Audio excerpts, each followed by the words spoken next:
Okay, నమస్తే అండి. 8, 9 నుంచి మనం చదువుదాము. చూడండి.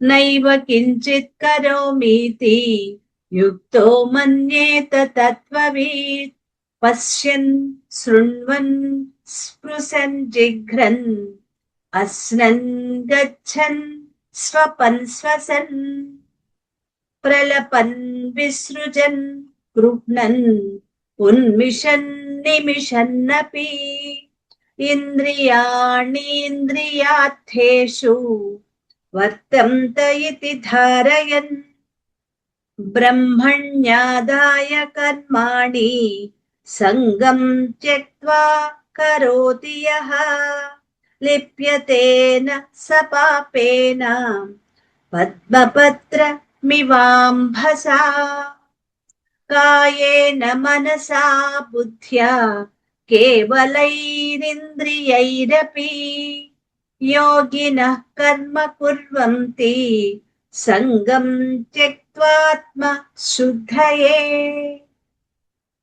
యుక్తః కర్మఫలం త్యక్త్వా శాంతిమాప్నోతి నైష్ఠికీం అయుక్తః కామకారేణ ఫలే సక్తో నిబధ్యతే సర్వకర్మాణి మనసా సన్యస్యాస్థే సుఖం వసి నవద్వారే పురే దేహే నైవ కుర్వన్ న కారయన్. 14 న కర్తృత్వం న కర్మాణి లోకస్య సృజతి ప్రభుః న కర్మఫల సంయోగం స్వభావస్తు ప్రవర్తతే నా దత్తే కస్యచిత్ పాపం న చైవ సుకృతం విభుః అజ్ఞానేనావృతం జ్ఞానం తేన ముహ్యంతి జంతవః. తేలికనే ఉంది కదండి ఈ శ్లోకం కూడా. తర్వాత శ్లోకం కూడా చదువుదామా? 16 శ్లోకం. జ్ఞానేన తు తదజ్ఞానం ఏషాం నాసిత మాత్మనః తేషామాదిత్య వత్ జ్ఞానం ప్రకాశయతి తత్పరం. 10వ శ్లోకం. దాన్ని మనం కిందటి వారం ఏం చెప్పుకున్నామో ఒక్కసారి పైన చూసుకుని రివిజన్ చేసుకుని ముందుకు వెళ్దాం. 10వ శ్లోకం చూద్దాం. బ్రహ్మణ్యాదాయ కర్మాణి సంగం త్యక్త్వా కరోతి యః లిప్యతేన సపాపేన పద్మపత్రమివాంభసా. సర్వకర్మలు పరమాత్మ యందు సమర్పణ చేసి సంఘభావాన్ని వదిలిపెట్టి ఎవరు కర్మలు చేస్తారో అతడు నీరు అంటని తామరాకులాగా పాపం చేత అంటపడడు. నేను ఆత్మనే అని గ్రహించిన యోగయుక్తుడైన తత్వవేత్త తన దేహం ద్వారా ఎలాంటి కర్మలు జరిగిపోతున్నా నేను చేస్తున్నాననే భావం ఏమాత్రం లేకుండా ఇంద్రియాలు వాటి పనులు చేసుకుంటున్నాయి. నేను అక్షర రూపుడైన కేవల పరమాత్మని, అకర్త అయిన కేవల పరమాత్మని, అక్షరుడు అకర్త అభోక్త అయినా నేను పరమాత్మని, పరమాత్మ చైతన్యాన్ని అని భావిస్తూ నిరంతరం ఆత్మీయందే స్థితి కలిగి ఉంటూ నిర్లిప్తంగా ఉండిపోతాడు. సాధకులు సామాన్యం, కానీ సామాన్యులైన సాధకులు అంటే ఇప్పుడే తాను ఎందుకు నేర్చుకుంటున్నామో తనంటే ఏంటో తెలుసుకునే సాధకులు ఆత్మజ్ఞానాన్ని తెలుసుకుంటూ ఉన్నప్పటికీ కూడా, అంటే మనమే ఆత్మజ్ఞానాన్ని అయితే తెలుసుకుంటున్నాం కానీ ఆత్మ భావనలో ఉండలేకపోతున్నాం. అంతే కదా, ఆత్మజ్ఞానం తెలుసుకుంటున్నాం కానీ ఆ భావన మనలో ఇంకా పూర్తిగా పాదుకోలేదు. చేసే కర్మలలో కర్తృత్వ భావాన్ని వదిలిపెట్టడం, విరక్తి జీవితాన్ని గడపడం అంత సులువైన విషయమా? కాదు కదా. విరక్తి అనేది తొందరగా రాదు, ఎందుకంటే సామాన్యులు సాధకులే కానీ సిద్ధులు కాలేదు కదా. సామాన్యులంటే మనం సాధన చేస్తూ ఉన్నాం, ఇంకా సిద్ధి పొందలేదు. మరి అలాంటి వాళ్ళు కూడా ఈ ఆత్మభావంలో నిలిచి కేవల సాక్షిగా ఉండాలంటే ఎలాంటి శిక్షణ పొందాలి? విరక్తి జీవితానికి ఎలాంటి శిక్షణ పొందాలి? విరక్తి జీవితానికి కావలసిన సాధన విధానం ఏమిటి? ఇవి ఈ శ్లోకంలో భగవానుడు మనకి వివరిస్తున్నాడు. చాలా మందికి ఒక డౌట్ అండి, భగవద్గీత నేను ఎందుకు చదవాలి? ఏముంది అందులో? ఏం తెలుసుకోవాలి? భగవానుడు అర్జునుడి కదా చెప్పాడు, నాకెందుకు, నాకేంటిది, నా కోసం ఏం చెప్పాడు అంటే, చిన్న చిన్న మెట్లు మెట్లు మెట్లు లాగా మనం ఏమీ తెలియని మనకి పరమాత్మ పట్ల ఈ ప్రతీక చూపించి ఎలాంటి మెట్లు చూద్దాం. ఇది భగవానుడు, పరమాత్మ ఎలా ఉంటాడు, ఒక ఆకారాన్ని కలిగి ఉన్నాడు. ఈ ఆకారమే అంటే ముందు ఆకారాన్ని చూపిస్తేనే, పిల్లలైనా అంతే, బొమ్మ చూపిస్తేనే కదా దాన్ని గుర్తు చేసుకుంటూ వాళ్ళకి అవగాహన ఉంటుంది. అలా సామాన్యులైన ప్రజలకి భక్తి భావన ముందు పెంపొందించాలి. భక్తి భావన అంటే ఈ విగ్రహానికి ఆయన గురించి ఇదంతా వర్ణన ఉంది. ఇవాళ ఉదయం మనం శ్రీహరి వర్ణన చెప్పుకున్నాం కదా, శంఖు చక్ర గదా పద్మాలు ఉన్నాయి చేతిలో, కౌస్తుభ మణి ఉంది, అలా ప్రతి దాన్ని వర్ణించుకున్నాం. మలనూలు ఉంది, అలాగే తల మీద కిరీటం ఉంది, భుజకీర్తులు ఉన్నాయి, ఇవన్నీ మనం చెప్పుకున్నాం. అలా ఒక ప్రతీక విగ్రహాన్ని చూపించి ఇది పరమాత్మ, నిజంగా విగ్రహమా పరమాత్మ? కానీ అలా చెప్తే గాని మనకి అవగాహన కాదు. కాబట్టి అలా సకామ కర్మలు ఒక్కొక్క అడుగు ఒక్కొక్క అడుగు ఒక్కొక్క అడుగు, చంటి బిడ్డ నెలల పిల్లలు రోజు రోజుకి వాళ్ళు అభివృద్ధి చెందుతూ, అంటే ఆటలు నేర్చుకుంటూ కూర్చోవటం, పడుకున్న పిల్లలు కేవలం లేవటం, కూర్చోవటం, కూర్చున్న తర్వాత లేచి నిలబడటం, నిలబడిన తర్వాత ఒక్కొక్క అడుగు వేయటం, మళ్ళీ కూర్చుండిపోవటం, అలా లేచి మెల్లగా అడుగులు వేయటం, ఎలా చేస్తున్నారో భగవానుడి భగవద్గీతలో మన చేత, సామాన్యులైన మన చేత ఒక్కొక్క అడుగు వేయిస్తూ ముందు భక్తి భావాన్ని నెలకొల్పుతున్నారు.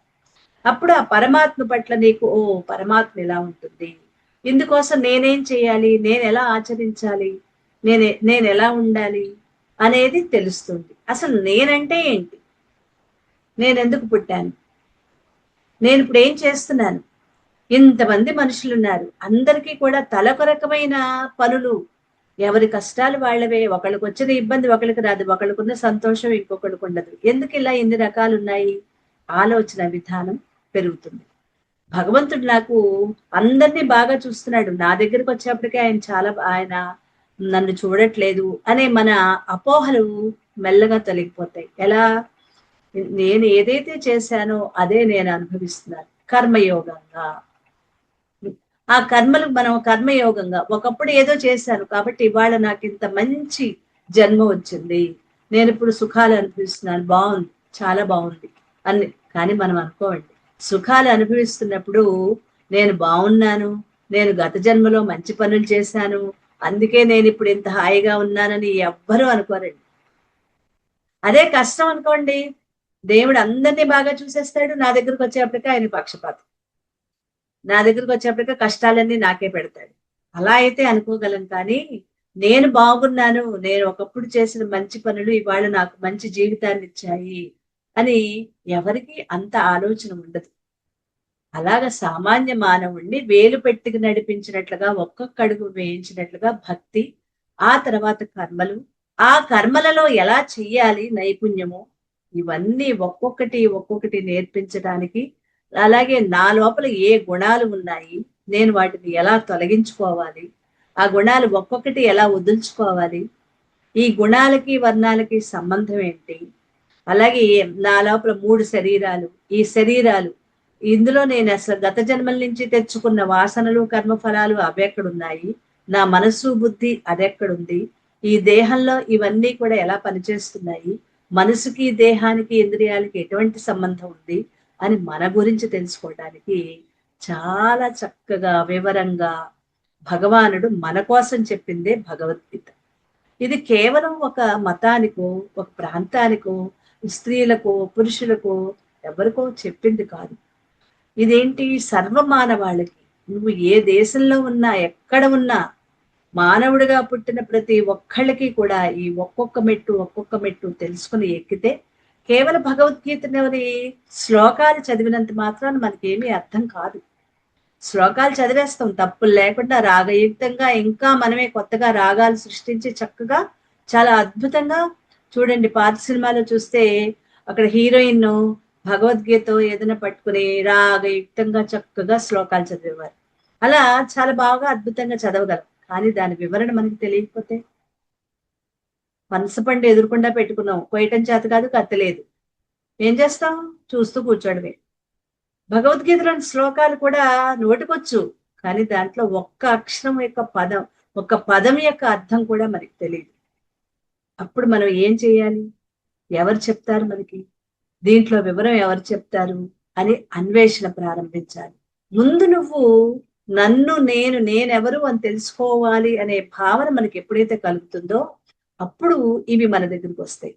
మన దగ్గరకు వచ్చిన దాన్ని ఒక్కొక్క దాన్ని మనం వివరంగా తెలుసుకుంటూ ఉన్నప్పుడు మనం కొన్నాళ్ళు నేర్చుకుంటాం. ఆ తర్వాత ఏం చేస్తాం? మనకి నచ్చదు. మనకి స్పీడ్ యుగం కదండి, అందుకని మనకి ఏవి నచ్చవు. నచ్చకేం చేస్తాం? వాటిని వదిలేస్తాం. కొంత కొంత సగం చూస్తాం, చూశాక ఇది నాకు బాలేదు, ఇది కాదులే, ఇంకేదో ఉంది, ఇది ఎవరో పెద్దవాళ్ళకి, ఇది ఎవరో వాళ్ళకి, నాకు కాదండి. మనందరి కోసం ఉన్నదే ఈ ఉపనిషత్తులు.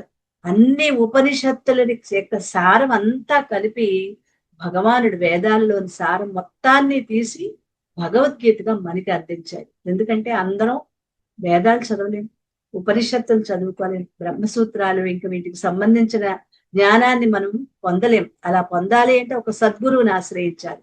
అలాంటి గురువులు మనకి లభిస్తారో లభించరు అని భగవానుడు తానే గురువయ్యి మనందరికీ కూడా ఈ జ్ఞానాన్ని ఎలా అందిస్తున్నాడు? Spoon feeding. చంటి పిల్లలకి ఒక్కసారి ఇంతంత ముద్దలు పెట్టలేం కాబట్టి వాళ్ళు పల్చగా ద్రవ రూపంలో వాళ్ళకి నోట్లో స్పూన్ తో పోస్తే ఎలా తాగితే వాళ్ళు కడుపు నింపుకుంటారో అలా వాళ్ళ వయసులను బట్టి ఎలా మనం ఆహారాన్ని ఇస్తామో అలాగా మన యొక్క సామాన్య స్థితి, ఏమీ తెలియని స్థితి నుంచి కొద్ది కొద్దిగా తెలుసుకునే స్థితిలోకి మనం వస్తున్నప్పుడు ఆ జ్ఞానాన్ని ఎలా అందించాలో చాలా అద్భుతంగా వివరిస్తూ ఇక్కడ కర్మ సన్యాస యోగం చెప్తూ కర్మలని వదిలిపెట్టడం కాదు, కర్మలలో ఆసక్తిని వదిలిపెట్టడం. నువ్వు చెయ్యి, కర్మయోగం చెయ్యి అంటే పని చెయ్యి. ఆ పని నువ్వు చేసిన తర్వాత దాన్ని పరమాత్మకి సమర్పణ చెయ్యి. కర్మని కర్మయోగంగా చెయ్యి, నేను చేస్తున్నాను అనే భావనతో కాదు అని.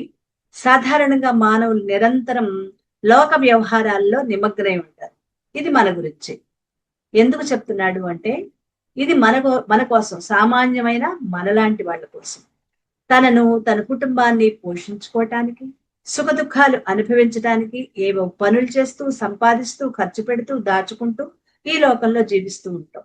నేను, నాది అనే అహంకార మమకారాలు, ప్రాపంచ వ్యవహారాలు, అనేక లౌకిక విషయానికి ఇవన్నీ మనస్సుని అంటుకుని ఉంటాయి.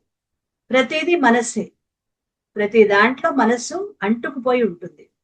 ఇది సంఘభావం అంటే ఇది. ప్రతి దాంట్లో మనసు ఇరికించి అదే ఆలోచన, అదే సంకల్పాలు, అవే భావాలు, వాటినే మళ్ళీ మళ్ళీ గుర్తు చేసుకుంటూ దాంట్లో కలిసిపోయి ఉండటం అది సంఘభావం. అనాలోచితంగా జరిగే కొన్ని శారీరక క్రియలు అంటే తెల్లవారి పొద్దున మనం లేచిన దగ్గర నుంచి కొన్ని పనులు ఈ శరీరం దానంతట అది చేసుకుంటుంది, అక్కడ ఆలోచించే పని కూడా లేదు. లేస్తూనే మనం బాత్రూమ్కి వెళ్తాం, బ్రష్ చేసుకుంటాము, మళ్ళీ స్నానం చేస్తాం, ఇంకా ఈ పనులు బట్టలు ధరించడం, ఇవన్నీ కూడా అవి ఆలోచించే పని లేదు. అవి శరీరం ఒక అలవాటుగా చేసేసుకుంటుంది. వీటిలో కర్తృత్వ భావం లేకుండా అప్పుడు అనుకుంటామా, నేనే బ్రష్ చేసుకున్నాను, నేనే స్నానం చేశాను, నేనే ఈ పనంతా చేస్తున్నాను అని ఎక్కడైనా మన మనసులో భావన ఉంటుందా? ఏమీ ఉండదు. ఏమి లేకుండానే మనం ఆ పనులన్నీ రోజు నిత్యం చేసుకునే పనులన్నీ చేస్తాం. అంటే మనకి కర్తృత్వ అభిమానం లేకపోవటం అనేది ఒక అలవాటు ఉంది. నేనే చేస్తున్నాను అనే భావన లేకుండా పనులు చేయటం అనేది మనకు వచ్చు. కానీ అన్నిట్లలో ఎందుకు మనం దాన్ని ఉపయోగించుకోలేకపోతున్నాం అంటే నిత్యకృత్యాలైతే మనకు అలవాటు కాబట్టి అవి ఆ శరీరం చేసేసుకుంటుంది. కానీ కొన్ని కర్మలు చేస్తున్నప్పుడు, కొన్ని పనులు చేస్తున్నప్పుడు ఇది నా వల్లనే అవుతుంది, నేను చెయ్యకపోతే ఈ పని అవ్వదు, ఇది నాది, నేను మాత్రం చెయ్యాలి, నేను, నా వాళ్ళు, ఈ భావన కలుగుతూ ఉంటుంది. సంఘభావం లేకుండా ఆయా కర్మలు చేయటం, నేను చేస్తున్నాననే సంఘభావం లేకుండా ఆయా కర్మలు చేయటం సాధ్యమే నిత్యకృత్యాలైతే. మనకు ప్రయోజనం కలిగించే అనేక కర్మల యందు ఈ సంఘభావాన్ని తొలగించి నిస్సంగంగా, అంటే దాంతో అటాచ్మెంట్ లేకుండా నిర్లిప్తంగా ఉండటం చాలా కష్టం. ప్రతి దాంతో కూడా మనం కలిసిపోయి ఉంటాం. సంఘభావమే పెట్టుకుంటాం తప్ప నిస్సంగత్వం అనేది మనకి ఉండదు. మనం చేసే కర్మల్లో ఏమాత్రం సంఘభావం లేకుండా నేను చేస్తున్నాను అనే కర్తృత్వం, అదే మేదేసుకోవటం అనమాట, అలా లేకుండా ఆలోచనతో కూడిన కర్మలు చెయ్యాలి అంటే ఒక్కటే ఉపాయం. అదే కర్మలని పరమాత్మకు సమర్పణ చేయటం. నువ్వు ఏది చేసినా దాన్ని పరమాత్మకి సమర్పణ చేయటం. ఎందుకంటే మనస్సు ఎప్పుడు ఏదో ఒక దాన్ని పట్టుకుని ఉంటుంది. మన మనస్సు ఎప్పుడు చూసినా దేన్నో ఒకదాన్ని, ఒక ఆలోచన వదిలితే ఒకటి, ఒక ఆలోచన వదిలితే ఒకటి, ఒకదాన్ని వదిలితే ఒకటి, ఎప్పుడు దేన్నో దాన్ని పట్టుకునే ఉంటుంది. ఒకవేళ ఆ పట్టు నుంచి విడిపించి దాన్ని అలా వదిలేసిన ఊరుకోదు, మళ్ళీ ఇంకో దాన్ని పట్టుకుంది. మళ్ళీ దాని నుంచి మనం బయటపడ్డా మళ్ళీ ఇంకొక దాన్ని పట్టుకుంటుంది. దానికే ఒక ఉదాహరణ కూడా చెప్పుకున్నాం. ఒక దొంగగొడ్డు పక్క వాళ్ళ పొలంలోకి వెళ్ళి తింటూ ఉంటే వాళ్ళు దాన్ని తీసుకెళ్లి బందుల దొడ్లో పడేస్తారు. మనం డబ్బిచ్చి తెచ్చుకుని దానికి 2 దెబ్బలేసి దానికి తగిన ఆహారాన్ని ఇస్తే అది ఊరుకుంటుంది. మళ్ళీ తర్వాత మళ్ళీ పరిగెడుతుంది, ఇంకోవైపు పరిగెడుతుంది. అలా మన మనస్సు అక్కడ ఈ ప్రాపంచిక విషయాల్లో తిరుగుతూ వాటిలో తాదాత్మ్యం పెట్టుకుని, ఈ మనస్సు తాదాత్మ్యం అంటే నేనే చేస్తున్నాను అంటే ఆ సంఘభావాన్ని పెట్టుకోవటం. తాదాత్మ్యం అంటే ఇది నా వల్లనే అవుతుంది, ఇంకా నేను తప్ప మరి ఇంకోటి ఏమి ఉండదు అక్కడ అనమాట. ప్రతిది ఎవరికైనా పని చెప్తాం, మనం చేసే పని ఎవరికైనా చెప్తాం. ఉదాహరణ అండి, రోజు చేసే పనే మన వాళ్ళు ఎవరో వచ్చారు, కొద్దిగా బిజీగా ఉన్నాం, కాస్త ఈ పని చేసి పెట్టమ్మా, అదిగో పొయ్యి దగ్గర కాస్త పొయ్యి ఆ కూర కలిపి అదే కూర చేసి, వాళ్ళు వాళ్ళ పద్ధతిలో చేస్తారు, చేయనిద్దాం. ఎందుకంటే ఇది ఆడవాళ్ళగా మనకు కొన్ని ఇలాంటి అలవాట్లు చాలా ఎక్కువగా ఉంటాయి. వాళ్ళు ఆ పద్ధతిలో వాళ్ళకు వచ్చినట్టు చేస్తారు. ఎందుకంటే వాళ్ళు కుటుంబాల్లో చేసుకునే వాళ్ళే. మనం వదిలిపెడతామా? ఇదిగో దాంట్లో ఉప్పు ఇంతే వేయి, ఆ ముక్కలు ఇలాగే చిన్నగా తరుగు, ఇలాగే తరుగు, ఇంతే నూనె వేయి, ఇంతే పోపు వేయి, ఇంతే మూత పెట్టు, ఈ టైంలోనే కలుపు, వెనకాల 100 ఇన్స్ట్రక్షన్లు ఇస్తాం. సంఘభావం అంటే ఎక్కడో లేదండి, మన కుటుంబంలో మనం చేసే పని ఒకళ్ళకి అప్పచెప్పాం. ఈ పుస్తకం పలానా వాళ్ళకి ఇవ్వు, ఇచ్చే, నీకు తెలుసు కదా వాళ్ళకి ఇచ్చేసి, పొద్దున్నే ఇవ్వు, మధ్యాహ్నం వద్దు, సాయంత్రం 100 చెప్తాము. ఈ పుస్తకం వాళ్ళకి అందజేయటం, ఏదో ఒక సమయంలో వాళ్ళకి కుదిరినప్పుడు మనం ఇచ్చేసాం కదా, ఇది మన బాధ్యతగా వాళ్ళకి అప్పచెప్పాం. వాళ్ళు మనమెంత బాధ్యతగా పనిచేస్తామో తీసుకున్న వాళ్ళు కూడా అంతే బాధ్యతగా ఉంటారని మనం ఆలోచిస్తామా? ఆహా, మళ్ళీ వాళ్ళకి 100 ఇన్స్ట్రక్షన్లు ఇస్తాం, ఇలాగే చెయ్యాలి. నీ పద్ధతి అది, ఇంకొకళ్ళు అదే పద్ధతిలో చెయ్యాలి అని మనం అనుకోకర్లేదు కదా, వాళ్ళు వాళ్ళ పద్ధతిలో చేస్తారు. ఇది తాదాత్మ్యం అంటే, సంఘభావం అంటే ఇది. మనం ఒకరికి ఒక పని అప్పచెప్పిన తర్వాత వాళ్ళు ఏ పద్ధతిలో చేసినా దాన్ని సరిగ్గా చేసి నీకు అప్పగించారా లేదా, నీ ఇన్స్ట్రక్షన్ ఇంకెందుకు వాళ్ళకి ఇవ్వటం. అది అది సంఘభావాన్ని వదిలిపెట్టడం అంటే, సామాన్యంగా మనం ఒకళ్ళకి ఏదైనా చెప్పినప్పుడు దాన్ని వాళ్ళ ఇచ్చ ప్రకారం వాళ్ళు చేసి దానికి వచ్చిన దాన్ని మనకి ఇస్తారు. ఇంక ఇచ్చింది ఏంచి వాళ్ళు పాడు చేస్తారేమో, వాళ్ళు నాశనం చేస్తారేమో, ఖర్చు అయిపోతుందేమో, ఆ చుట్టుపక్కల అన్ని పాడు చేస్తారు, అదైపోతుంది, ఇంకా ఆలోచన 1000 ఆలోచన. అంత అవసరమా? మనం ఇదే వదలలేని వాళ్ళం ఈ దేహాన్ని వదిలి ఎలా వెళ్ళగలుగుతాం? చిన్న చిన్న వాటినే మనం వదలలేమే, ఈ దేహాన్ని వదిలి మనం ఏం వెళ్తాం? ఇక్కడే, అందుకనే మళ్ళీ ఆ ప్రాంతంలోనే ఒక పురుగుగానో బల్లిగానో, గోడ మీద బల్లిగానో, ఆ మూలన్న బొద్దింకలాగానో, ఆ పక్కనున్న ఎలకలాగానో ఆ ఇంట్లోనే అక్కడే పడి ఏడుస్తుంది. మళ్ళీ మళ్ళీ జన్మలు ఏమొస్తాయి అంటే నీకు అదే ఉంది. ఆ సంఘభావం చాలా ఎక్కువగా ఉంది. అది ఇక్కడ మనం నేర్చుకోవాల్సిన సంఘభావాన్ని వదిలిపెట్టడం. ఎందుకు వదలాలి? మళ్ళీ నేను ఆ ఇంట్లో ఏ పురుగుగానో, పుట్రగానో, బలిలాగానో, ఎలకలాగానో తిరిగి జన్మలు వెనక్కి వచ్చి ఆ కుటుంబంలో అక్కడే మన ఎవరు పట్టించుకోరు. అక్కడ రెండోసారి మళ్ళీ అలా పుట్టితే పడతారు, తిడతారు, దానికోసం మందేసి తోలేస్తారు. అయ్యో నా బంధువు లేకపోతే నా ఇంట్లోని ఒక మనిషి, వెళ్ళిపోయిన మనిషి బల్లిలాగా వచ్చాడు, దా బల్లి దా అని ఎవ్వరు ప్రేమగా చూడరు. ఎలక, అయ్యో మా తాతగారు ఎలక రూపంలో వచ్చారు, తాతగారు వచ్చి భోజనం చేయండి, ఎవరు పిలవరు. దానికి మందు పెట్టడమో తీసుకెళ్లి అవతల పడేయటమో కొట్టడమో చేస్తారు. ఎందుకని? ఈ సంఘభావం ఇక్కడే నేను వదలకపోతే, ఈ సంఘాన్ని నేను వదలనట్లా. అందుకనే డిటాచ్మెంట్ అనే దాన్ని చాలా ఎక్కువగా అలవాటు చేసుకోవాలి. ఇప్పుడు మనకి సరి అయిన అవగాహన. ఆ డిటాచ్మెంట్ మనం అవగాహన చేసుకుంటే, నేను ఎంతవరకు చేయగలను అంతవరకే. పరమాత్మ, ఇది నీ పని. నాకు గురువు, దైవం, పరమాత్మ, యజమాని సర్వం నువ్వే. నువ్వు సూత్రధారివి, నేను పాత్రధారివి. నువ్వు ఏది ఇస్తే నేను దాన్ని చేస్తాను. నువ్వు డైరెక్టర్వి నువ్వే. కాబట్టి నీకు నేను ఈ పని చేసి అప్పగించేసి వదిలేస్తాను. నాకు దీంతో ఇంకెటువంటి సంబంధం లేదు. అది సంఘభావాన్ని వదులుకోవటానికి, పరమాత్మకి సమర్పణ చేయటం. ఇది అర్థమైంది అనుకోండి, సంఘం వదిలిపెట్టాలి అనే భావన మనకి కానీ అర్థమైతే, ప్రతి దాంట్లోనూ మనం దాన్ని ఇన్వాల్వ్ చేసుకోవచ్చు. ఇలా సమర్పించడం, కర్మలను సమర్పించడం అంటే కర్మల యొక్క కర్తృత్వాన్ని సమర్పించడం. ఇప్పుడు అదే బాధ్యతని పరమాత్మకి అప్పచెప్పడం. దీనివల్ల కర్మలతో సంఘభావం పోయి నిస్సంగత్వం ఏర్పడుతుంది. నిస్సంగత్వం అంటే దాని అటాచ్మెంట్ పోతుంది, డిటాచ్డ్ గా ఉంటాం. చేస్తాం, ఎక్కడ చేయటంలో లోపం లేదు, అద్భుతంగా చేస్తాం. కానీ దాని మనసులో కూడా ఇంకా దాని గురించిన ఆలోచన అనేది ఉండదు. అయితే ఇలాంటి నిస్సంగత్వం నిరంతరం పరమాత్మ యందు మనస్సు నిలపటం వల్లే వస్తుంది. మరి నిరంతరం పరమాత్మ యందు మనస్సును ఎలా నిలపాలి? దానికి సత్సంగం.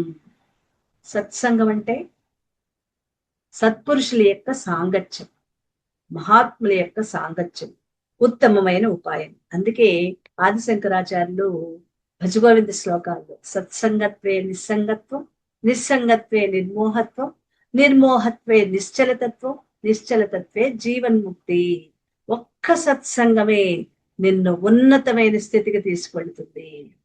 సత్పురుషుల యొక్క సాంగత్యం నిరంతరం నువ్వు ఎప్పుడు ప్రతిరోజు ఎలా ఆ సత్సంగంలో పాల్గొని చేస్తావో అప్పుడు నిస్సంగత్వం అనేది, డిటాచ్మెంట్ అనేది నీకు అలవాటు అవుతుంది. ఆ మోహం, ఇది నాది, ఆ కోరికలు అనేవి తగ్గిపోతాయి.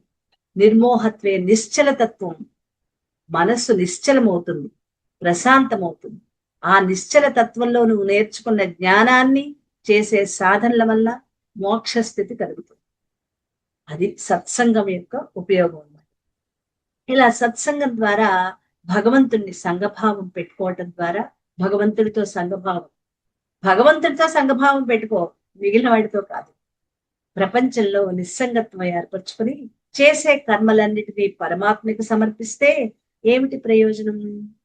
కర్మలన్నిటినీ అంటే నా సపాపేన లిప్యతే, నా లిప్యతే, అతడు పాపాల చేత అంటబడడు. అంటే ఇక్కడ పాపాలంటే పూర్వజన్మ నుంచి తెచ్చుకున్న వాసనలు. మన పూర్వం చేసిన పాపపుణ్యాలు, వాటికి సంబంధించిన ఆలోచనలు.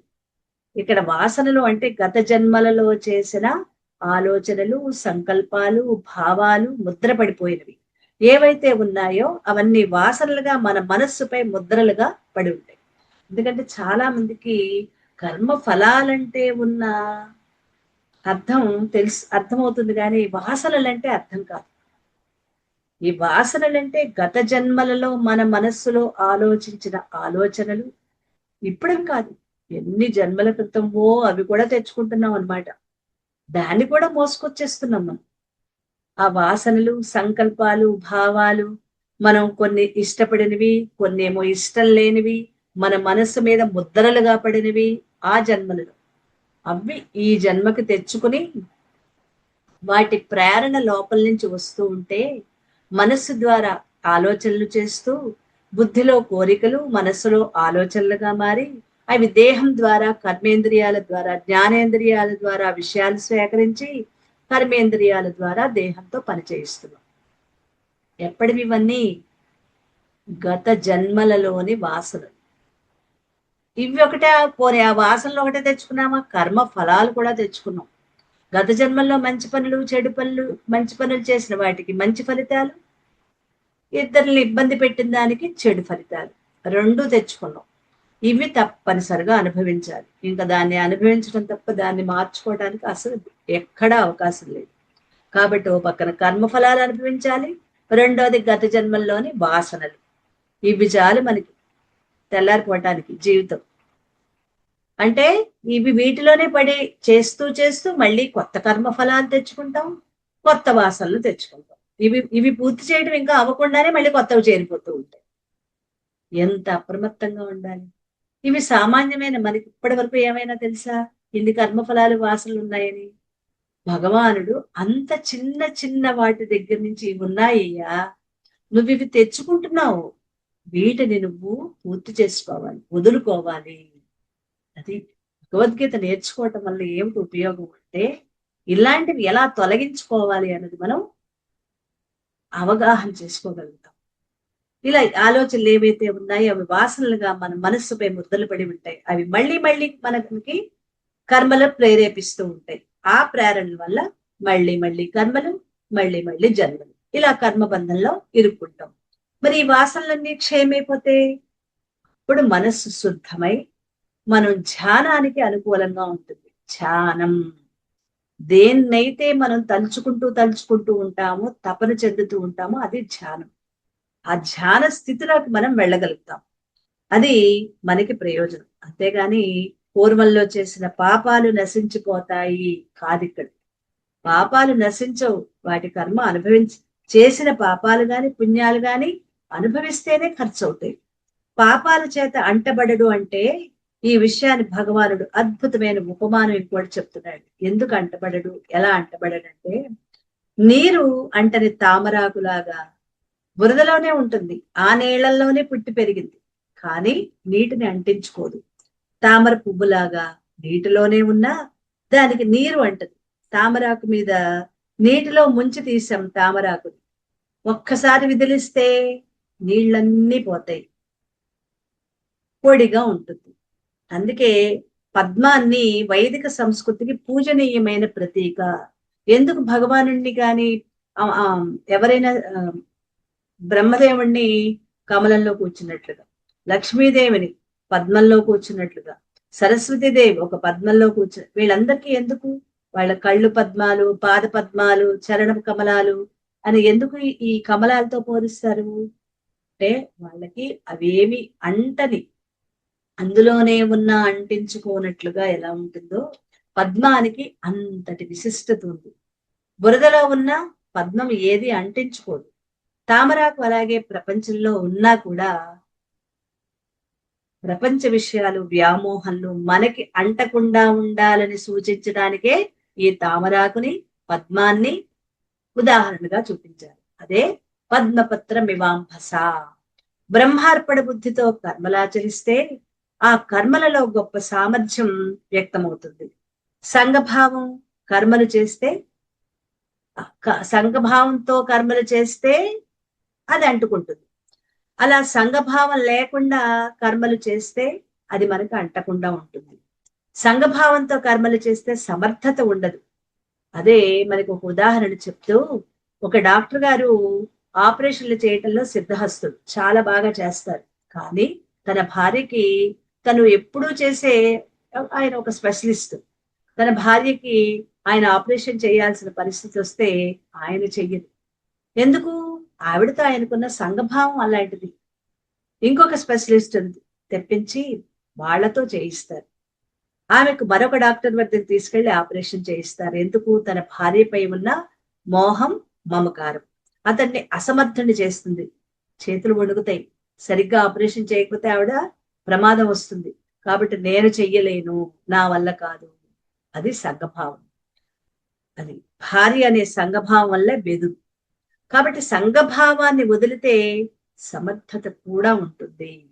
కోరికలు లేకుండా, కర్మఫలాన్ని ఆశించకుండా, కర్మలపై ఆసక్తి లేకుండా కర్మలు చెయ్యాలి మరి అనిపించదు కదా. చాలా బాగా చెప్పారండి. ఇవేం లేకుండా పనులు ఎలా చేస్తామండి? కోరికలు ఉండకుండా ఉంటారు, కర్మఫలాల మీద ఆసక్తి ఉండకూడదంటారు, సంఘభావం లేకుండా ఉండాలంటారు. ఇవేం లేకుండా మేం పనులు ఎలా చేస్తాం? మరి ఎలా సంఘభావాన్ని వదిలి కర్మ భగవంతుడికి అర్పిస్తూ కర్మలు ఎలా చేయాలి? అన్ని బాగా చెప్తారు కానీ మాకు ఈ ప్రశ్నలకు జవాబులు కూడా చెప్పండి. ఇది మన ప్రశ్న అన్నమాట. దానికోసం 11వ శ్లోకం. ఇది సాధనా శ్లోకం. ఇది మనకి చాలా ముఖ్యమైనవి. ఇప్పుడు రాబోయే శ్లోకాలన్నీ కూడా సాధనా శ్లోకాలవి. వీటి నుంచి మనం తెలుసుకున్నామంటే మనకి చాలా బాగా అవగాహన. కాయేన మనసా బుద్ధ్యా కేవలైరింద్రియైరపి యోగినః కర్మ కుర్వంతి సంగం త్యక్త్వాత్మ శుద్ధయే. నిష్కామ కర్మయోగులైన వాళ్ళు సంఘభావాన్ని వదిలిపెట్టి శరీర మనోబుద్ధుల ద్వారా కేవల ఇంద్రియాల ద్వారా చిత్తశుద్ధిని పొందటం కోసమే కర్మలు చేస్తారు. చిత్తశుద్ధిని ఎలా పొందాలి? ఇంతకుముందు అక్కడ ప్రశ్న వేశారు. అలా చిత్తశుద్ధి ఎలా పొందాలో, ఎలా వస్తుందో ఇక్కడ మనకి వివరిస్తున్నారు. సాధారణంగా లోకంలో ఎవరైనా ఏదో ఒక ప్రయోజనాన్ని ఆశించి మాత్రమే కర్మలు చేస్తారు. అది ధనం కావచ్చు, సంపదలు కావచ్చు, స్వార్థం కావచ్చు, కక్ష తీర్చుకోవటం కావచ్చు. ఏ ప్రయోజనం లేకపోతే అనవసరంగా ఎందుకు కష్టపడటము అని అనుకుంటారు. ఇది అందరి యొక్క ఆలోచన విధానం. ఏం లేకుండా ఎందుకు పనిచేయటం? ఉత్తనే ఎవరు చేస్తారండి? ఇప్పుడు పిల్లలతో అడగండి, ఈ సంఘభావం లేకుండా చేయమని. పిల్లలు ఎవరైనా ఒప్పుకుంటారా? ఇప్పుడంటే మనం కొద్ది కొద్దిగా అవగాహన చేసుకుంటున్నాం కానీ వాళ్ళకి ఎలా చెప్పినా వాళ్ళు ఒప్పుకోరు. తిరకాసు పెట్టి మేము చేయమంటారు. అడి తిప్పుతారు, ఇడి తిప్పుతారు, మా వల్ల కాదంటారు, మేము చేయమంటారు కదా. అంటే ప్రయోజనం లేకపోతే ఎందుకు అనవసరంగా కష్టపడటం? ఇది అందరి అభిప్రాయం. మరి ఇక్కడ ఏ కర్మఫలాన్ని కోరుకోకుండా, సంఘభావం లేకుండా, కర్తృత్వం లేకుండా కర్మయోగులు ఎందుకు కర్మ చేస్తారు అంటే చిత్తశుద్ధి కోసం. భగవానుడు ఇక్కడ ఏం చెప్తున్నాడు? దాని జవాబే చిత్తశుద్ధి కోసం. చిత్తశుద్ధి అంటే సాధకులకు కావాల్సింది, సాధకులు అంటే మనకి లౌకికమైన ప్రయోజనాలు కాదు. ఇక్కడ ప్రయోజనాలు ఎలాగూ ఉంటాయి, అవి ఇక్కడే పొందేస్తాం, కానీ అది సరిపోదు. పారమార్థిక ప్రయోజనం అంటే నీకు తర్వాత జన్మలకు కూడా ఉపయోగపడే ప్రయోజనం. ఇది తర్వాత జన్మలకు కూడా నువ్వు తీసుకెళ్ళగలిగి పరమాత్మని దర్శించగలిగిన స్థితి తెచ్చుకోవాల్సిన ప్రయోజనం. పరమాత్మ స్థితిని నేను అందుకునే ప్రయోజనం, అదే పారమార్థిక ప్రయోజనం అంటే. ఈ పారమార్థిక ప్రయోజనం అంటే అదే ముక్తి అంటే.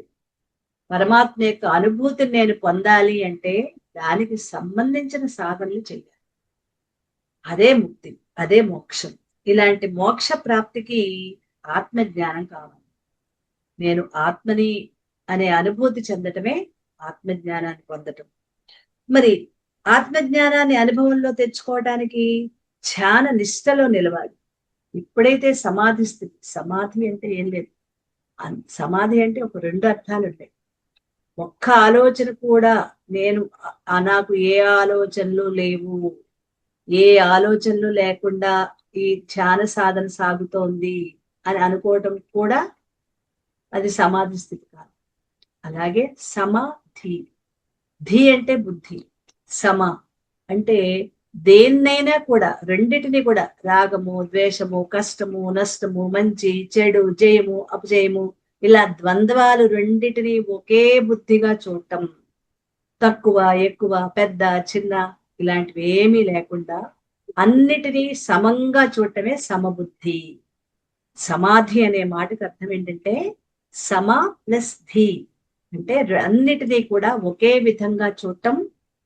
దేంట్లోనూ ఇది గొప్పని గాని ఇది తక్కువ అని గాని భావించకుండా అన్నిటినీ ఒకే విధంగా గ్రహించటం సమాధి స్థితి. అలాగే సమాధిలో ఉన్నప్పుడు, ధ్యాన స్థితి నుంచి సమాధి స్థితికి వెళ్ళినప్పుడు ఒక్క ఆలోచన లేకుండా ఉంది. అంటే ఎటువంటి ఆలోచన లేకుండా తన దేహం పట్ల కూడా, దేహం ఉంది అనే భావన కూడా ఉంటుంది. ఆ సమాధి స్థితిలో ఎలా ఉంటుందంటే ధ్యానానికి చాలా ఉన్నతమైన స్థితిలోకి వెళ్ళినప్పుడు ఈ దేహం కూడా మనకి ఏమీ ఉన్నట్లుగా కూడా ఉండదు. మీరు చాలా మంది ధ్యానం చేస్తున్న వాళ్ళు ఉండుంటారు. ప్రగాఢ ధ్యానంలో ఈ దేహ అనుభూతి కూడా ఉండదు. ఏమీ ఉండదు, ఏమీ కనిపించదు. అంటే ఒక నిర్మానుష్యంగా ఉంటుంది. నిర్మానుష్యం అని కూడా అనకూడదు, చీకటిగా ఉన్నట్లుగా ఉంటుంది, చిన్న వెలుగుగా ఉన్నట్లు ఉంటుంది, ఏమీ ఉండదు, నథింగ్ అన్నమాట. అసలు ఏమీ లేని స్థితి. ఎప్పుడైనా ధ్యాన స్థితిలో ఎవరైనా పొందారా అటువంటి స్థితిని? పొందుతారు, అందరికీ ఉంటుంది. ఎందుకు అంటే ధ్యానం అలవాటైతే కొంతసేపు మొదట్లోనే ఆలోచనలు ఉంటాయి. అలా కాసేపు ఉండగా ఉండగా ఉండగా అసలు మనం ఈ దేహం కూడా తెలియని స్థితిలో ఉండిపోయే స్థితి కొంతసేపు ఉంటుంది. అంతే, ఎక్కువ సమయం ఉండదు, కొన్ని క్షణాలు ఉంటాయి. ఆ కొన్ని క్షణాలను మనం ఎక్కువ సమయంగా మార్చుకోవాలి అంటే ధ్యానం బాగా అలవాటు చేసుకో. పత్రిజీ గురుదేవులు ఎందుకు చెప్తారు అంటే, ఎంత జ్ఞానాన్ని మీరందరూ కూడా పొందలేరు అని శ్వాస మీద ధ్యాస చెప్తూ, ఆ శ్వాస కొంతసేపటి వరకే ఉంటుంది, ఆ తర్వాత మీరు గమనించడం మొదటి నుంచి బొడ్డు నుంచి మొదలవుతుంది. చూడండి, ఉచ్ఛ్వాస నిశ్వాసలు మనకి పొట్ట కదులుతూ ఉంటుంది చూడండి. మనం ఇది కూడా ఇంతకుముందు చెప్పుకున్నాం. పీల్చేటప్పుడు పొట్ట ముందుకు వస్తుంది, వదిలేటప్పుడు పొట్ట లోపలికి వెళ్తుంది. అలా సాధన చేయగా మెల్లగా మామూలు అది మొదట్లో ఒక 3-4 సార్లు దాన్ని గమనించిన తర్వాత మనం మాట్లాడుతున్నా తిరుగుతున్నా ఎటువంటి శ్వాసని మనం తీసుకుంటూ ఉంటామో ఆ శ్వాస కూడా పొట్ట ముందుకి లోపలికి వచ్చేట్లుగా ముందు మనం దాన్ని ఒక ప్రాక్టీస్ చేయాలి. ఇప్పటికి ఇంతకుముందు చెప్పుకున్నాం, ప్రాక్టీస్ చేస్తున్నారని అనుకుంటున్నాను. మీరు శ్వాసని తీసుకుంటున్నప్పుడు పొట్ట ముందుకి లోతుగా పూర్తిగా ఊపిరితిత్తుల నిండుగా శ్వాసను తీసుకోవటం, ఊపిరితిత్తులు పూర్తిగా ఖాళీ అయ్యేట్టుగా బయటకు వదలటం. ఇది ఒక అద్భుతమైన సాధన. అలా చేయగా చేయగా శరీరానికి శ్వాస తీసుకునేటప్పుడు పొట్ట ముందుకి, వదిలేటప్పుడు పొట్ట లోపలికి అనేది ఒక అలవాటుగా చేసుకుంటాం. ఆ తర్వాత మామూలుగా తీసుకునే శ్వాసలో కూడా ఇదే అలవాటు ముందుకు వెళ్తూ ఉంటుంది. అప్పుడు శ్వాస లోపలికి వెళ్తుంది, బయటకు వస్తుంది అని మనకి గమనిస్తూ ఉంటాం. అలా కొంతసేపు అయ్యేప్పటికల్లా శ్వాస బాగా తగ్గిపోతుంది. తగ్గిపోయి ఆలోచనలు ఉండవు, శ్వాస కూడా తగ్గిపోయింది. ఆ స్థితిలో మనకు ఒక ఆలోచన వస్తుంది, నాకు శ్వాస లేదే, ఆలోచన లేదే, ఇది బాగుందే ఈ స్థితి. అది అంటే సమాధి స్థితికి దగ్గరికి వెళ్తాం, కానీ అక్కడ ఆలోచన వచ్చేసింది, నాకు శ్వాస లేదు, ఆలోచన. మళ్ళీ టప్మని ఒక ఆలోచన రావటం, మళ్ళీ శ్వాసను గమనించుతుంది. ఇలా ఒక ఆటలాగా ఈ ధ్యానాన్ని శ్వాస మీద ధ్యాస గమనిస్తూ గమనిస్తూ ఉంటే కొద్ది రోజులకి, 1 రోజు 2 రోజులు కాదండి, కొద్ది రోజులు పడుతుంది. కనీసం ఒక 2 నెలల పాటు తీవ్రంగా మనం ఎక్కువ సమయం దీన్ని ఉపయోగించుకుని చేస్తూ ఉంటే మనలో, సరస్వతి గారు మ్యూట్ చేసుకోండి, మనలో అప్పుడు శరీరం కూడా తెలియని ఒక అద్భుతమైన, అసలంటే శరీర స్పృహ ఉండదు కానీ మనకి మెలకువ స్థితిలో ఉంటాం. అది నిద్రాస్థితి అయితే కాదు, కొంతసేపు ఉంటుందండి, చాలా అద్భుతమైన స్థితి ఉంటుంది. అది ఆ స్థితి మనకి రావాలి. అంతేగాని ఎవరో కనిపించడం, ఏవో మాట అవన్నీ ఉంటాయి. మొదట్లో ఎన్నో చాలా ఉంటాయి, తర్వాత ఏమీ ఉండదు. ఏమీ ఉండని స్థితే మనకి అదే కాదు. ఆ స్థితి సాధించగలగాలి. సమాధి స్థితి అంటే ఇది 2 రకాల అర్థాలు. అన్నిటినీ అందరినీ సమమైన బుద్ధితో ఒకలా చూడటం, అలాగే ఒక్క ఆలోచన కూడా లేదు, అసలు ఆలోచన అనేది లేదు అనే స్థితి కూడా లేకుండా ఉండి, శరీరం ఉంటుంది, తెలుస్తూ ఉంటుంది, కానీ దాన్ని కూడా పట్టించుకోని స్థితే సమాధి స్థితి. ధ్యాన నిష్టలో నిలవాలి. అందుకు మనస్సు ఏకాగ్రం కావాలి. మనస్సు ఏకాగ్రం కావాలంటే చిత్తం అన్ని మాలిన్యాల నుంచి శుద్ధం కావాలి. చిత్తం అన్ని మాలిన్యాలంటే రకరకాల ఎన్నో, ఇప్పటికి ఎన్నున్నాయో, కాలుష్యం, కలుషితమైంది, వీటన్నిటినీ కూడా వదుల్చుకోవాలి. మరి అలాంటి చిత్తశుద్ధి కోసం ఈ నిష్కామ కర్మయోగం, మనలో ఉన్న ఈ మాలిన్యాలు వదిల్చుకోవటానికే నిష్కామ కర్మయోగం. అలా చేస్తూ చేస్తూ ఉన్నప్పుడే చిత్తశుద్ధి కలుగుతుంది. కర్తృత్వం లేకుండా కర్మలను ఆచరించటం అవసరం. నేను చేస్తున్నాను, ఇది నా వల్లే అవుతోంది అనే బాధ్యత నేను మోస్తున్నాను అనే మాట లేకుండా పూర్తిగా పరమాత్మకి సమర్పణ చేస్తూ చేయటమే కర్తృత్వం లేకుండా చేయటం.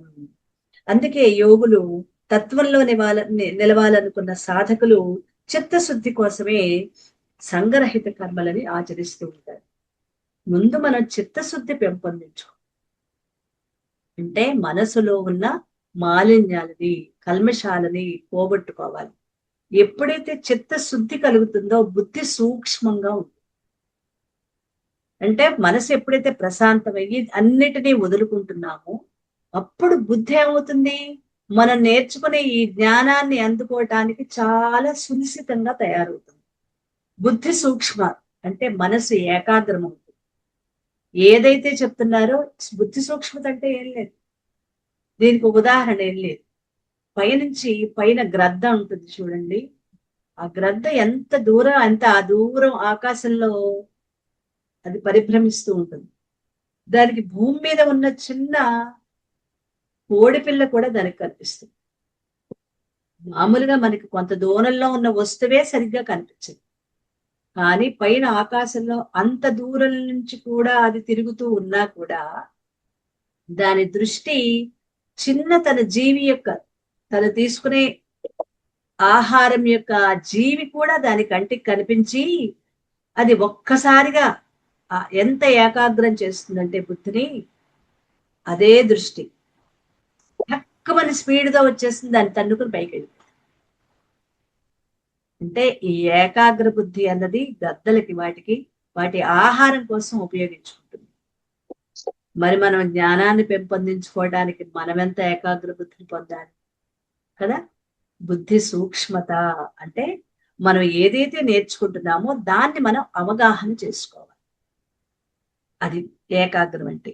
ఎప్పుడైతే బుద్ధి సూక్ష్మంగా ఉంటుందో, చిత్తశుద్ధి కలిగితే బుద్ధి సూక్ష్మత వస్తుంది. బుద్ధి సూక్ష్మత వచ్చినప్పుడు మనం తెలుసుకునే ఈ ఆత్మజ్ఞానం, నేను దేహం కాదు, మనస్సు కాదు, బుద్ధి కాదు, ఇంద్రియాలు కాదు, ఇవన్నీ జడం, నేను నఖశిఖ పర్యంతం పై అంతా సర్వవ్యాపక చైతన్యమైన సూక్ష్మాతి సూక్ష్మం కోటి సూర్య సమప్రభా భాసమానం అయిన ఆత్మ చైతన్యాన్ని, ఈ దేహమే కాదు అంతటా ఉన్న ఆత్మని నేనే అని తనను తాను తెలుసుకునే ఈ ఆత్మజ్ఞానాన్ని అప్పుడు తాను పొందగలుగుతాడు. ఆత్మజ్ఞానాన్ని పొందటం ఒకటే కాదు, తెలుసుకోవటం ఒకటే కాదు, శ్రవణం, విన్నదాన్ని వినటం, మననం చేసుకోవటం, దాన్ని తన నిజ జీవితంలో ఉపయోగించుకోవటం, సాధనలు చేయటం, ఆత్మవిచారణ చేయటం, జపము ధ్యానము చేయటం, సమాధి స్థితిలో తాను నేను ఈ దేహం కాదు, సమాధి అంటే ఒక్క ఆలోచన కూడా లేని స్థితిలో తాను ఆత్మగా అనుభూతి చెందుతుంది. ఇది మోక్షం. దీనికి మొట్టమొదటి మెట్టు చిత్తశుద్ధి. చిత్తశుద్ధి అంటే మనసు ప్రశాంతత చేసుకున్నప్పుడే చిత్తశుద్ధి అనేది కలుగుతుంది. చిత్తశుద్ధి అర్థమైంది కదా. ముందు మన ప్రయత్నం అంతా మనస్సుని ప్రశాంతత చేసుకోవడం. ఇది సంఘభావం. ఎప్పుడైతే సంఘం వదిలిపెట్టేస్తామో, నిష్కామ కర్మయోగం చేస్తూ ఉంటామో అప్పుడు ఈ చిత్తశుద్ధి అనేది కలగటం, మనసులోను చిత్తంలోని మాలిన్యాలన్నీ కూడా తొలగిపోతాయి. ఇలా ఈ చిత్తశుద్ధి కోసమే సంగరహితమైన కర్మలని ఆచరిస్తూ ఉంటారు. అంతేకాదు, ఈ కర్మలు వాళ్ళు ఎలా ఆచరిస్తారు? కాయేన మనసా బుద్ధ్యా కేవలైరింద్రియైరపి. శరీరంతో మనస్సుతో బుద్ధితో కేవల ఇంద్రియాలతో చేస్తారు. కేవల ఇంద్రియాలతో జాగ్రత్తగా అర్థం చేసుకుంటాం. మనస్సు, బుద్ధి, ఇంకా మనస్సు, శరీరం, బుద్ధి, కేవల ఇంద్రియాలు, వీటితోనే చేస్తారు. శరీరంతో కర్మలు చేయటం వల్ల శరీర శుద్ధి కలుగుతుంది. మనస్సులో భగవంతుణ్ణి నిలుపుకుని చేస్తే మానసిక కర్మల వల్ల మనశ్శుద్ధి కలుగుతుంది. అలాగే బుద్ధిలో ఆత్మభావాన్ని, నేను ఆత్మని అని తెలుసుకుంటూ అది నింపుకుని చేస్తే ఈ బౌద్ధిక కర్మల వల్ల బుద్ధి శుద్ధత ఏర్పడుతుంది. అంటే మనసులో నేను ఆత్మని గాని, నేను దేహం ఇవేమీ కాదు అనుకుంటూ చేస్తే బుద్ధి శుద్ధి కలుగుతుంది. అంతేకాదు, కేవల ఇంద్రియాలతో అంటే రాగద్వేషాలు లేకుండా, ఒకదాని పట్ల ఇష్టము, ఇంకొకటంటే అసహ్యము, ఇష్టం లేకపోవటం, అలాంటివి రెండూ లేకుండా, రాగము లేదు, రాగం అంటే ఇష్టము, ద్వేషం అంటే ఇష్టం లేకపోవటం, ఇలాంటి ద్వంద్వాలు లేకుండా లేని ఇంద్రియాలతో నాకేం కాదు, ఏదైనా ఒకటి, ఇష్టమైనదైనా ఒకటే, ఇష్టం లేనిదైనా ఒకటి. దానికే మన పెద్దలు ఏమంటారు, వస్తే రాని, పోతే పోని. వస్తే సంతోషం, రాకపోతే మహా సంతోషం. ఎప్పుడైనా విన్నారా ఈ పదం, ఈ మాటలు? వస్తే సంతోషం, రాకపోతే మహా సంతోషం. అంటే రెండిట్లలో కూడా నేను ఆనందాన్ని పొందుతాను. అది రాగద్వేషాలు లేని బుద్ధి. అలా రాగద్వేషాలు లేని ఇంద్రియాలతో చేసే కర్మల వల్ల ఇప్పుడు చిత్తశుద్ధి తప్పకుండా కలుగుతుంది. చిత్తశుద్ధి ఎలా కలుగుతుంది? శరీరంతో చేస్తే శరీర శుద్ధి, మనస్సులో పరమాత్మను నిలుపుకుని చేస్తే మనశ్శుద్ధి, బుద్ధిలో బుద్ధి శుద్ధం చేసుకుని ఆత్మభావాన్ని నింపుకుని చేస్తే బుద్ధి శుద్ధి. ఇంద్రియాలలో రాగద్వేషాలను వదిలిపెట్టి చేస్తే అప్పుడు చిత్తశుద్ధి కలుగుతుంది.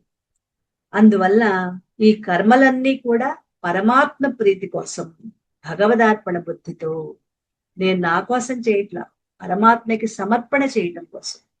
ఇప్పుడు చేసే ప్రతి పని పరమాత్మకి సమర్పణే. ఆ బుద్ధితో పరమాత్మ నిరంతరం స్మరిస్తూ ఉండాలి. ఇక్కడ కేవలం అనే పదాన్ని కూడా మనం చక్కగా అర్థం చేసుకోవాలి. కేవలం అంటే కేవల ఇంద్రియాలతో అనే పదానికి అర్థం ఏంటంటే, అది వస్తుందా రాదా, దాదంటే నాకు ఇష్టము, ఇదంటే ఇష్టం లేదు, ఇలాంటి ద్వంద్వాలని పూర్తిగా తొలగించుకుని చేయటం. అది అప్పుడు చిత్తశుద్ధి కలుగుతుంది. దీనికి ఒక చిన్న ఉదాహరణ చూపిస్తాను. కేవలం అనే పదార్థం, ఒక బ్రాహ్మణుడు ఒక గొర్రెను చూశాడు, ఒక కసాయివాడు చూశాడు. బ్రాహ్మణుడు అది దాన్ని చూసి ఓ ఇది గొర్రె అనుకున్నాడు. కసాయివాడు దీని నుంచి నేను ఎంత మాంసాన్ని పొందగలను, ఎంత డబ్బులు వస్తాయి అనే భేద దృష్టితో చూశాడు. బ్రాహ్మణుడిది కేవల దృష్టి, మరి కసాయివాడిది సంఘ దృష్టి. దాన్ని ఇంకొక విధంగా చూశాడు. దృష్టి దోషం అంటే ఏం లేదు, కేవలంగా చూడటం, ఇది గొర్రె బాగుంది, అది ఒక జీవే నాలాంటిదే అనుకుని వెళ్ళిపోయాడు. కసాయివాడు దీన్ని గాని నేను కోసానంటే దానింత మాంసం వస్తుంది, నాకు ఇంత డబ్బులు వస్తాయి అని సంఘ దృష్టితో చూశాడు. ఇది కేవల దృష్టి అంటే. ఇది ఇలాంటి కేవల దృష్టితో నిష్కామ కర్మయోగి కర్మలు చేస్తూ ఉంటే అతనికి ఎటువంటి ఫలితం, అతని ప్రగతి ఏంటి, ముందుకు వెళ్తాడా వెనక్కి వెళ్తాడా, ఫలితం ఏమైనా ఉందా అంటే అతడు నిష్కామంగా, కర్తృత్వం లేకుండా, నిర్లిప్తంగా. నిర్లిప్తంగా అంటే ఇప్పుడు అవి చేస్తే నాకు ఏమిటి ఉపయోగం, ఇప్పుడు కర్మలేమి నా దగ్గర వద్దన్నారు కదా, ఇప్పుడు దానికోసం నేను అంత గొంతు చించుకోవటం ఎందుకు, అంత బాధ పెట్టడం, ఏదో చేసేద్దాన్ని అని కాదు.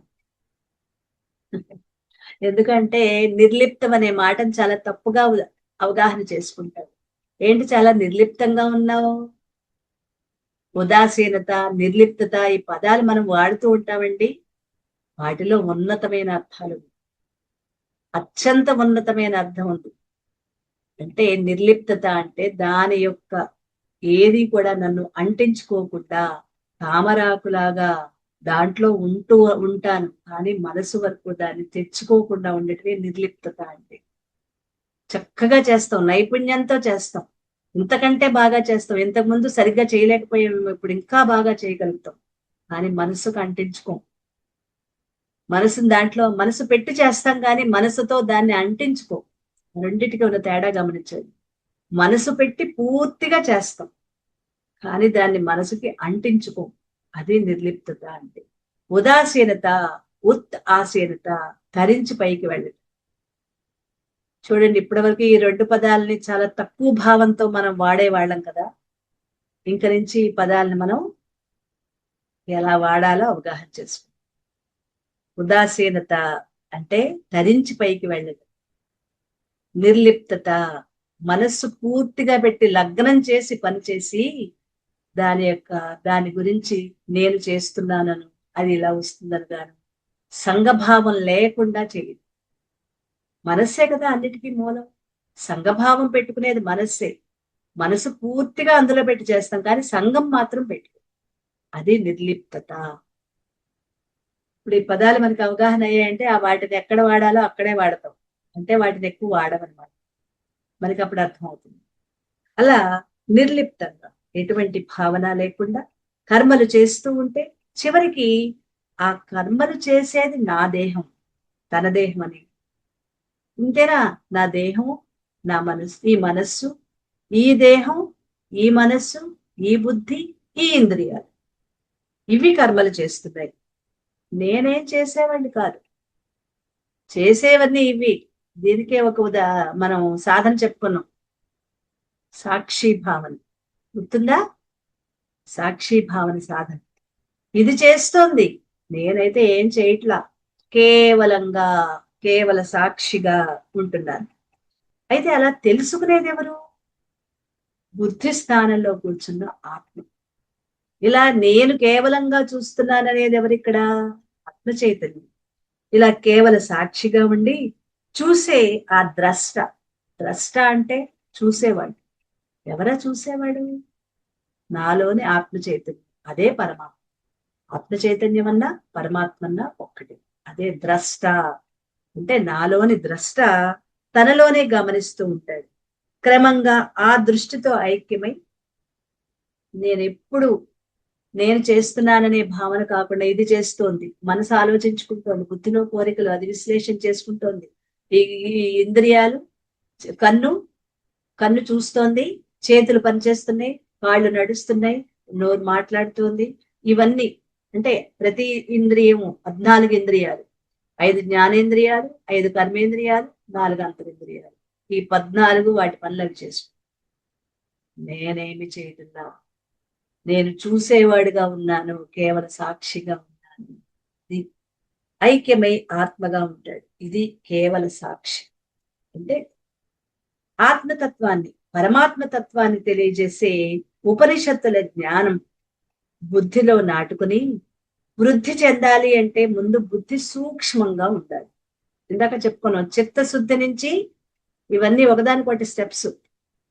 చిత్తశుద్ధి కలగాలంటే సంఘభావం లేకుండా నిస్సంగంగా, అంటే కర్మయోగం ద్వారా పరమాత్మకి సమర్పణ చేస్తూ పనులు చేయాలి.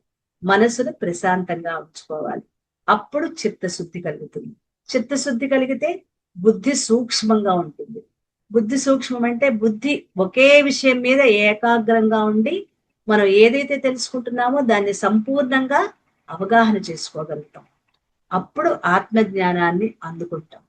ఆత్మజ్ఞానాన్ని తెలుసుకుని శ్రవణ మనన నిధిధ్యాసనలు, ఆత్మవిచారణ, జపం, ధ్యానం, సమాధి స్థితి, ఇవన్నీ సాధనల ద్వారా మోక్ష స్థాయిని పొందుతాం.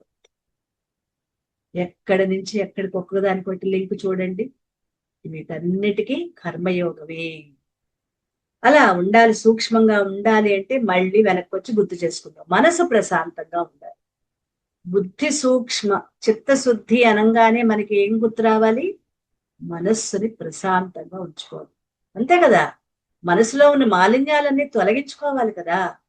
ఇప్పుడు ఒక గ్లాసు, అప్పుడు టీ తాగాం, పక్కన పెట్టాం, అందులో కొద్దిగా ఉండిపోయింది. ఒక గంట పోయిన తర్వాత గ్లాస్ అక్కడే ఉంది. మళ్ళీ మనకి టీ ఇద్దామని వాళ్ళు వచ్చారు. అయ్యో గ్లాస్ ఎలాగో ఉంది కదా అని అందులో పోస్తే తాగుతామండి? ఇందాక మనం తాగిన గ్లాసే ఇప్పుడు మళ్ళీ అదే గ్లాస్ లో పోస్తే తాగుతావా? కాదు, కడగకుండా ఆ గ్లాస్ లో పోస్తుంది, నాకు అక్కర్లేదంట.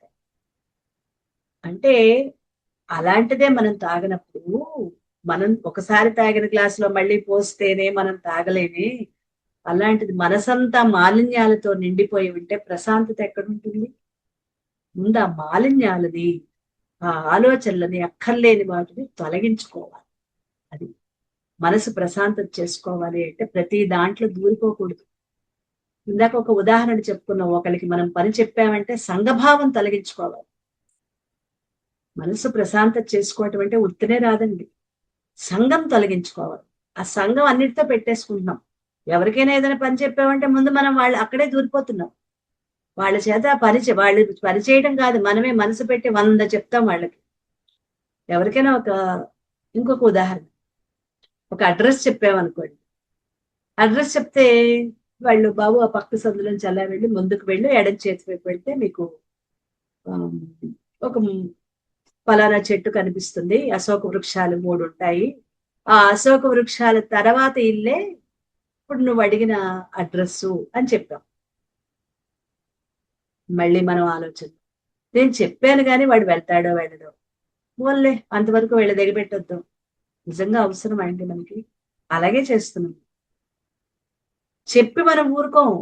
మళ్ళీ వెనక్కి వెళ్ళి వాడు వెళ్ళాడో లేదో, అవతల వ్యక్తి పాపం వెళ్ళాడో లేదో, పోనీ నేను వెళ్ళి దింపేసిస్తాను. నీకు అంత అవసరం ఏంటి? అంటే ఒక పని మనం ఎవరికైనా చెప్పాము అంటే, ఒకళ్ళకి ఏదైనా మనం ఇచ్చాము అంటే దాన్ని సంపూర్ణంగా ఇచ్చి వదిలేయాలి. మనం చిన్న చిన్న వాటిల్లోనే వదలకపోతే, మనం ఆస్తులు, ఈ వస్తువులు, వీటన్నిటినీ మన వాళ్ళకి ఇచ్చి వదిలి వెళ్ళిపోవాలి. అప్పుడేమవుతాం మనం? ఈ చిన్న చిన్న వాటినే సంఘభావం. వదులుచుకుంటేనే ఇక్కడున్న వాటిని అన్నిటికీ వదులుచుకుంటాం. వస్తావా నువ్వు? ఇప్పుడే రెడీగా ఉన్నాను. ఎవరు అడుగుతున్నారు? లోపల నుంచి ఆ భావన, నేను రెడీగా ఉన్నాను, అన్ని వదిలిపెట్టి సిద్ధంగా ఉన్నా. అది నా వయసుతో సంబంధం లేదు. అది ఎప్పుడైనా సరే, ఎప్పటికైనా సరే సంఘ భావాన్ని వదిలిపెట్టాలి. ఆ సంఘం ఎప్పుడైతే వదిలిపెడతామో, ఈ శరీరాన్ని వదిలి వెళ్ళేటప్పుడు కూడా చాలా తేలికగా, సంతోషంగా, ఈ ఎత్తరికి డబ్బులు వదిలేసి ఆ సంఘభావం వదిలిపెట్టడమే అత్యంత ముఖ్యమైనది. అది గాని వదిలిపెట్టామా, మోక్ష స్థితి వరకు మనం చాలా తొందరగా, అంటే ఆ స్థితిని చేరుకోగలుగుతాం. అదే చెప్తూ, చిత్తం సూక్ష్మం, బుద్ధి సూక్ష్మంగా ఉండాలంటే మళ్ళీ గుర్తు చేస్తున్నారు, మనసు ప్రశాంతంగా ఉండాలి, చిత్తం నిర్మలంగా ఉండాలి. ఎవరితో అయినా సరే ఇంకా అది నేను చేస్తున్నాను, ఇది వాళ్ళు, అంతవరకు చేయగలిగామండి. సంఘభావం ఎక్కడెక్కడ వదిలించుకోవాలో మనం ప్రాక్టీస్ చేయాలి. ఒకేసారి రాదండి. అందరితో నిస్సంగత్వం అనేది అందరితోటి అన్నిటితోటి రాదు.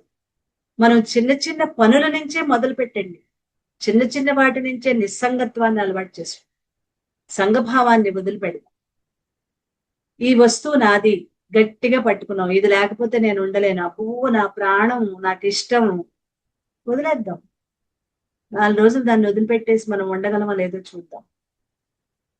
ఎవరితోనైనా సంఘభావం వదులుకోవాలి. ఇది కఠినంగా ఉన్నా కూడా ఇది నిత్య సత్యం. నిత్య సత్యం ఇది. ఎందుకు అంటే మనం వాళ్ళ కోసం, ఆ వ్యక్తుల కోసం, వాళ్ళ కోసం రాలా, మనం కలిసి జీవించడానికి వచ్చాం. సంఘంలో జీవించడానికి ఒక కుటుంబాన్ని ఏర్పరచుకుని మనం వచ్చాం కాబట్టి, వాటితో ఎంతవరకు అటాచ్మెంట్ ఉండాలో అంతవరకు మాత్రమే ఉండాలి. ప్రతి దాంట్లో ఇన్వాల్వ్ అయిపోకూడదు. ఆ జోక్యం తగ్గించుకోవాలి. తగ్గించుకుంటూ, ఎందుకంటే నేను నా ప్రణాళిక వేరు, నా జీవన ప్రణాళిక వేరు. నేను వచ్చేటప్పుడు, భూమి మీదకి వచ్చేటప్పుడే నేను ఒక ప్రణాళికతో వచ్చాను. అదే ప్రారంభ కర్మలు తెచ్చుకొచ్చాను. ఇక్కడ కొన్ని నేర్చుకోవాలి, కొన్ని తెలుసుకోవాలి, దానికి అవసరమైతే కొన్నిటిని వదులుకోవాలి. కొన్నిటిని వదులుకోవాలంటే గట్టిగా అన్ని పట్టేసుకున్నాం. ఎలా వదులుకుంటాం? అది తల్లిదండ్రులైనా, అన్నదమ్ములైనా, అక్క చెల్లెలైనా, భార్య భర్త, ఎవ్వరైనా, స్నేహితులైనా, అక్కడ సంఘభావం. దానికి ఉదాహరణే పనసపండు. పనస చెట్టు పువ్వు, మొగ్గ, పువ్వు, అదేమవుతుంది? పెరిగి పెరిగి పెరిగి పెద్దదవుతుంది. మీరు కాయ కొయ్యండి, గింజలు దాంతో అన్ని కూడా కలిసిపోయి ఉంటాయి కదా. మొత్తం అంతటితో అప్పుడు పనస పొట్టు కొట్టి కూర వండుకుంటారు, కూర చేస్తుంటారు కదా. పనస పొట్టు లేకపోతే పనస రకరకాలుగా చేసుకుంటూ ఉంటారు. అదే పనస పండు అందులోనే ఉంది, అందులోనే పుట్టింది. కొంతకాలం ఎప్పుడు పండయింది. పండయిన తర్వాత ఆ తొనలు వేరైపోతాయి, చుట్టూత వలలాగా పీచులు పీచులు పట్టుంది. అది నువ్వు చేతికి నూనె రాసుకుని దాన్ని వదిలిస్తూ ఉన్నప్పుడు ఆ తొన బయటకు వస్తుంది. తొన లోపల ఉన్న గింజ కూడా బయటకు వచ్చేస్తుంది, ఒకదాని ఒకటి అంటుకో. ఆ స్థితి మనం తెచ్చుకోవాలి. మరి పనసపండు అందులోనే ఉందిగా, వాటన్నిటితో సంఘభావం కలిసి ఉందా? పనసపండు సంఘభావానికి, నిస్సంగత్వానికి ఒక మంచి ఉదాహరణ. అందులోనే ఉంటాం. అది ఎక్కడికైనా వెళ్ళిపోయిందా? ఆ తొనలతోటే ఉంది. తను ఎక్కడ పుట్టిందో అక్కడే ఉంది, కానీ నిస్సంగత్వాన్ని అలవాటు చేసు. అలా మనం కూడా ఎక్కడ నా అవసరం లేదు, ఎక్కడ నేను ఇన్వాల్వ్ అయిపోతున్నాను, ప్రతి దాన్ని కూడా నిరంతరం మనం మనని గమనించుకుంటూ నిస్సంగత్వం అనే దాన్ని అలవాటు చేసుకో. అవసరమైనంత వరకు మాత్రమే సంఘభావం ఉండటం. అది కూడా అక్కర్లేదు, వాళ్ళంతటా వాళ్ళు చేసుకోగలరు. వాళ్ళకొచ్చు. నా అవసరం ఉండి వాళ్ళు పిలిచినప్పుడు మాత్రమే నేను అప్పుడు చేయగలను. అంతేగాని నేను ఇంతకు ముందు ప్రతి దాంట్లో ఇన్వాల్వ్ అయిపోయేదాన్ని. ఇప్పుడు ఆ ఇన్వాల్వ్మెంట్ నేను తగ్గించుకో. అర్థమైందండి?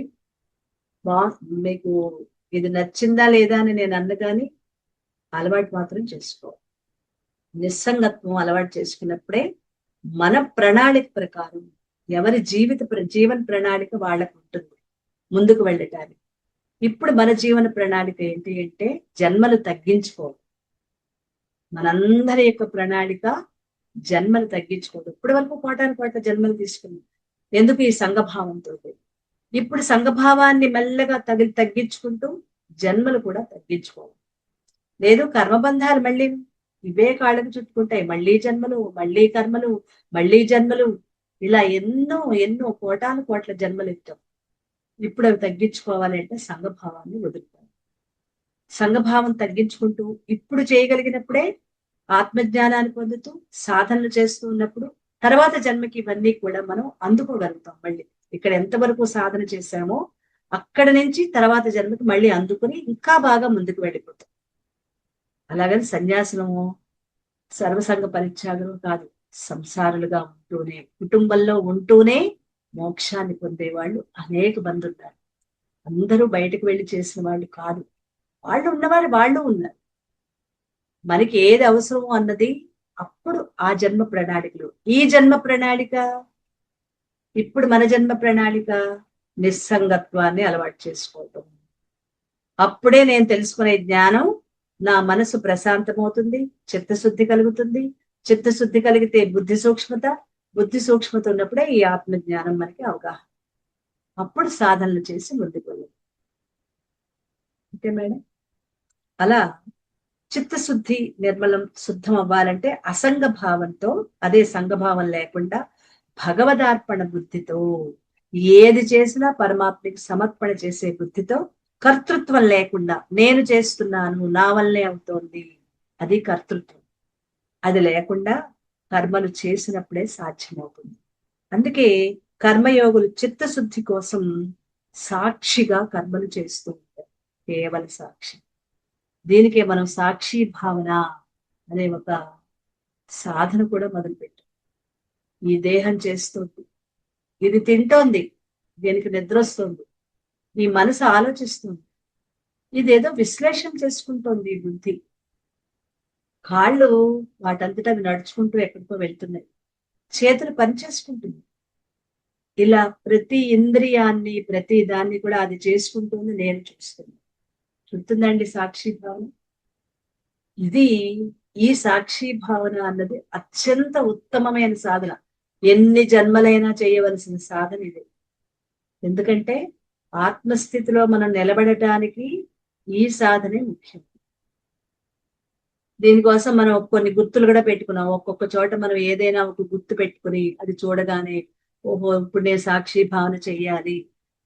మనం ఎక్కడెక్కడైతే తరచుగా కూర్చోవటం, మనం పనులు చేసుకోవటం, లివింగ్ రూము, వంటగది, బెడ్రూము, ఇంకా మనం ఎక్కడెక్కడైతే ఎక్కువగా ఉంటూ ఉంటామో అక్కడ ఏదో ఒక గుర్తు అక్కడ పెట్టుకోవాలి. ఎందుకు? అది చూడగానే ఇది చేసుకుంటోంది, నేను చూస్తున్నాను అనే, నేను అంటే ఆత్మ చైతన్యం, ఇది అంటే ఈ దేహం, ఇది చేసుకోకుండా రెండుగా విడిపోయి ఇది చేసుకుంటోంది, నేను చూస్తున్నాను. దీన్ని ఈ సాధనాపూర్వకంగా అలా చెయ్యటం అనేది మొదట్లో చేస్తాం, తర్వాత జరుగుతుంది. ఎల్లకాలం చెయ్యము, ఎల్లకాలం చెయ్యము. మొదట్లో చాలా రోజులు చెయ్యాలి, ఆ తర్వాత ఆటోమేటిక్ గా జరిగిపోతూ ఉంటుంది. ఇది చేసుకుంటోంది, నేను చూస్తున్నాను. అలా ఆ స్థితి రావడానికి చాలా సమయం పడుతుంది. కాబట్టి సాక్షి భావన ఎక్కువ సార్లు చెయ్యాలి, ఎక్కువ రోజులు కాదు, ఎక్కువ సంవత్సరాలు. ఇంచుమించుగా ఈ జన్మ చివరి వరకు కూడా సాక్షి భావన చేస్తూ ఉంటేనే మనం తర్వాత జన్మ ఇంకాస్త ముందుకు వెళ్ళగలం. ఫలాశక్తిని వదిలి కర్మలు చేసే యోగికి అంతిమ ఫలం ఏమిటి? ఫలాశక్తితో కోరికలతో కర్మలు చేసే వాళ్ళకి కలిగే ఫలితం ఏమిటి? కోరికలతో చేసేవాడికి ఎలాంటి ఫలితం, వదిలిపెట్టేవాడికి ఎలాంటి ఫలితం? ఈ రెండింటినీ కూడా మనం 12వ శ్లోకంలో నేర్చుకుందాం. ఓకేనండి.